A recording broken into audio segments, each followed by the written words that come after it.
Assalamualaikum warahmatullahi wabarakatuh.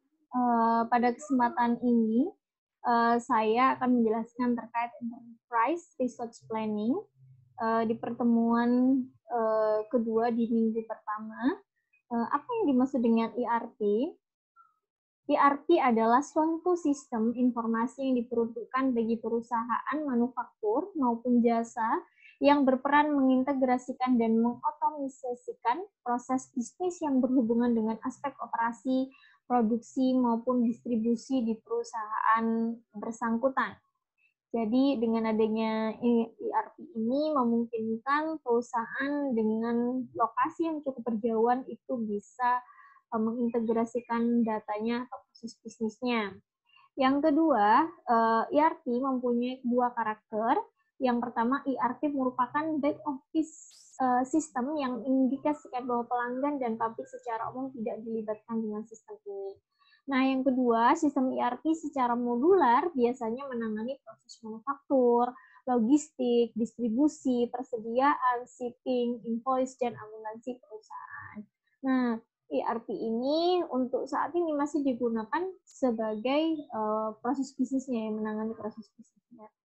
Nah, ini ada modul ERP, modul utama adalah terkait operasi, modul kedua adalah modul pendukung, yang berisi dengan finansial dan akuntansi, dan yang kedua adalah sumber daya manusia.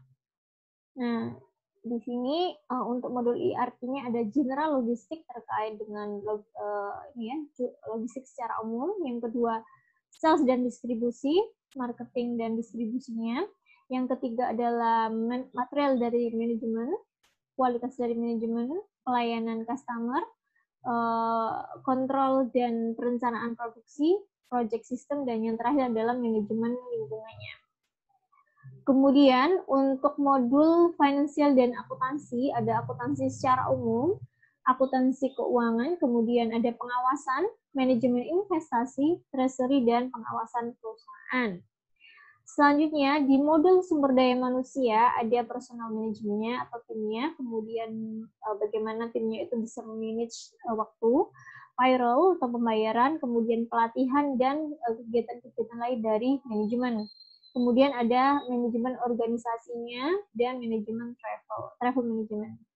Kemudian kalau dari lihat evolusinya dari tahun 1960-an itu ERP itu mengcover terkait dengan urusan inventory dan produksi atau persediaan dan produksi. Kemudian berkembang di tahun 1970 itu namanya closed loop ERP.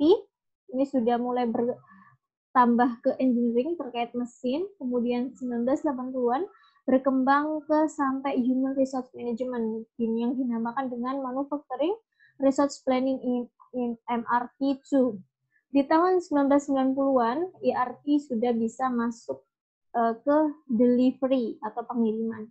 Dan extended sekarang, tahun 2000-an hingga sekarang sudah bisa mengcover terkait urusan marketing dan sales dan juga customer support ya.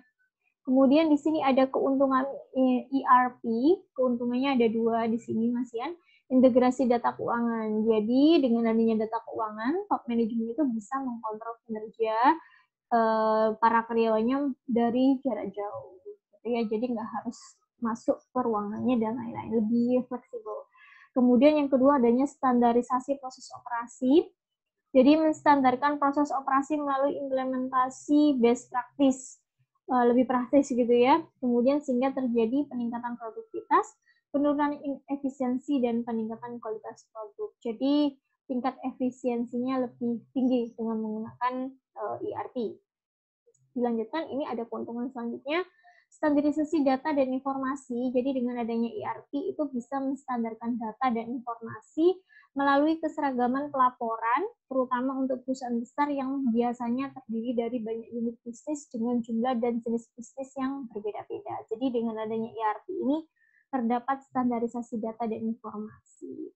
Selanjutnya, di sini ada keuntungan. Nah, keuntungannya ini bisa diukur ternyata ada penurunan persediaan, ada penurunan tenaga kerja yang digunakan, penurunan level peningkatan level pelayanan, peningkatan kontrol keuangan, dan yang terakhir penurunan waktu yang dibutuhkan untuk mendapatkan informasi.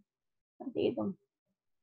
Kemudian saya lanjutkan di sini ada kelemahan ERP, terbatasnya kustomisasi dari software ERP, yang kedua sistem ERP sangat mahal, dan yang ketiga adalah perkayasaan kembali proses bisnis untuk menyesuaikan dengan standar industri yang telah dideskripsikan oleh sistem ERP dapat menyebabkan hilangnya keuntungan kompetitif. Nah, di sini adalah ini ya juga kelemahannya juga ERP sering sulit beradaptasi dengan alur kerja dan proses bisnis tertentu dalam beberapa organisasi. Yang kedua, sistem dapat terlalu kompleks.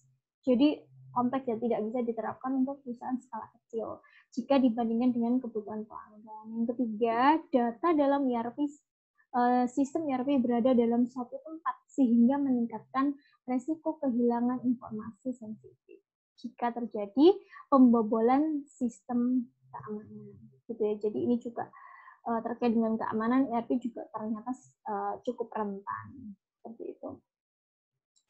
Kemudian untuk ERP di sini implementasinya tergantung ukuran bisnis ya, tergantung ukuran perusahaan.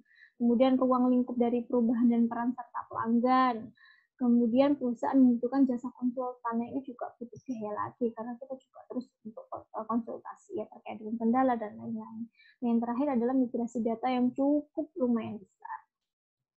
Nah, selanjutnya di sini adalah langkah strategis migrasi datanya.